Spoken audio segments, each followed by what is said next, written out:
What is life? You are a mist that appears for a little while, then vanishes.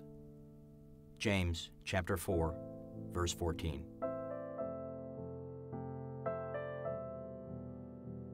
In 1990, Nan was diagnosed with breast cancer. Luckily, through treatment, she beat it. However, on her 80th birthday, she disclosed that she was dying of thyroid cancer to her friends at KWAC. She stokily told them not to cry, as she at least knew why she was dying. The night before when she died, clearly she recognized me. Clear mind. I never seen any woman clear mind like her. I never thought about she's gonna be dying next day, but she did. But she is such a clean lady, and clearly, nicely, gracefully she died. On August 28, 1999, Nan succumbed to thyroid cancer. She was 80 years old.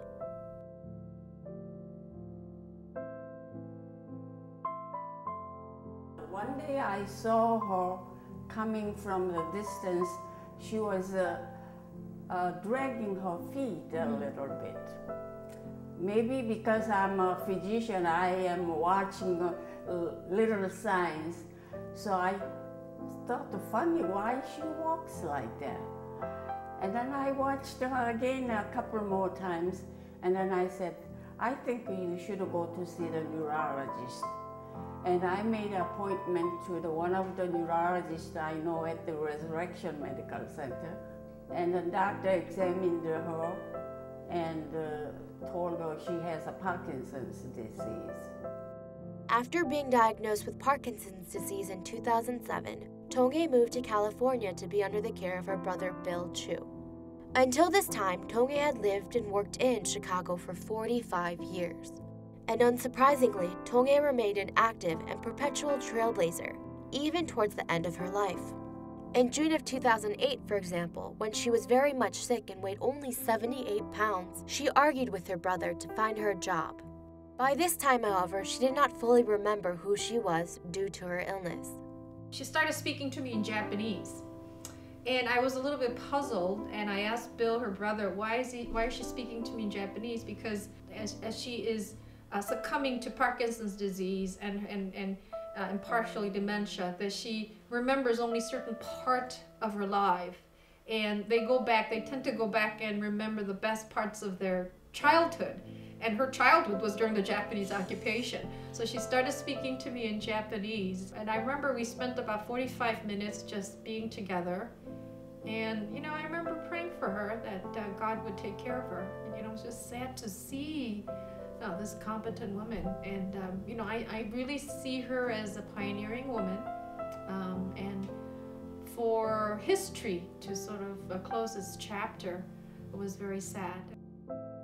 And on April 8, 2009, Tonge passed away. She was 80 years old.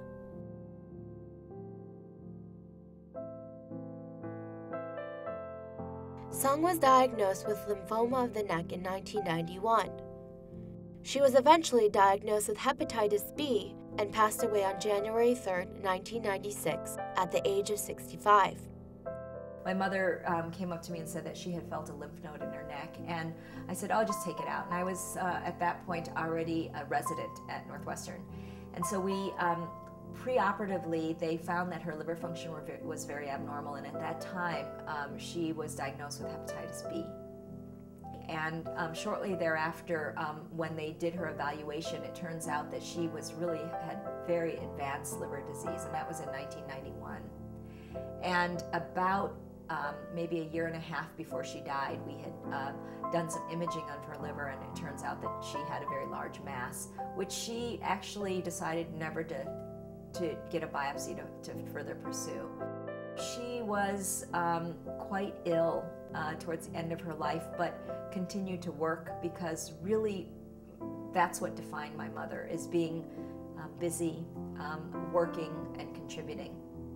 And so there's a picture that I have of her giving a speech 10 months before she died, and you would never know that she was ill. She wasn't really kind of the face of what you normally picture people who have chronic liver disease to look like. She was a strong woman who, upon her deathbed, remained a woman of stoic power. I sat on vigil by her bedside knowing she was going to die.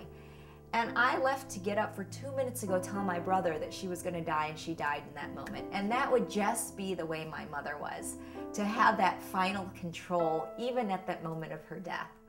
Karen Kim now dedicates her pro bono work to create awareness of one of the top killers of Asian Americans, hepatitis B. After she died, I decided that I can't let another generation or even the current Asian community continue to exist without knowing more about this disease and the ramification on our families and our communities. And so I gave up all my funding during my fellowship. I almost got fired, but I didn't care. And I took on a faculty job at University of Chicago and decided that the rest of my life, a huge portion of it, would be to advocate and to educate our communities about hepatitis B.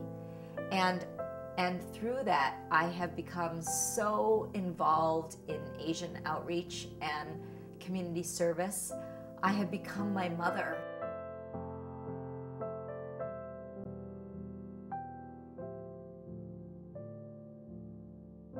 In April of 2003, Charlotte, suffering from what she thought was a cold, was surprised to learn that she was in the last stages of lung cancer.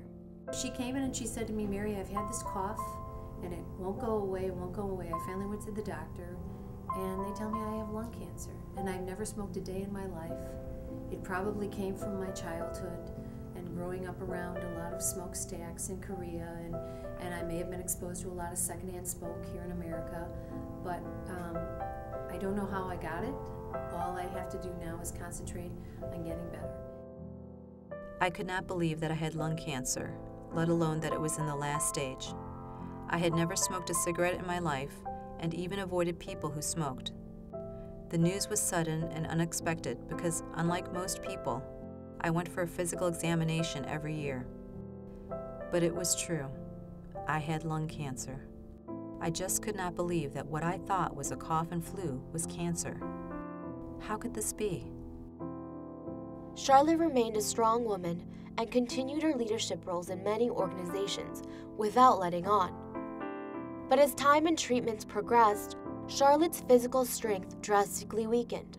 Even with her strong faith in God, it became harder and harder for Charlotte to keep on going. Without treatment, my doctor told me that the life expectancy was 6 months or a year. But I believed that knowing my time was short, I could live with a sense of purpose and direction. I believed that if I could live those remaining precious months in the best way I could, I would have no regrets. I didn't feel sorry for myself and was determined to leave a long-lasting mark. Charlotte passed away on May 11, 2005. She was only 65 years old.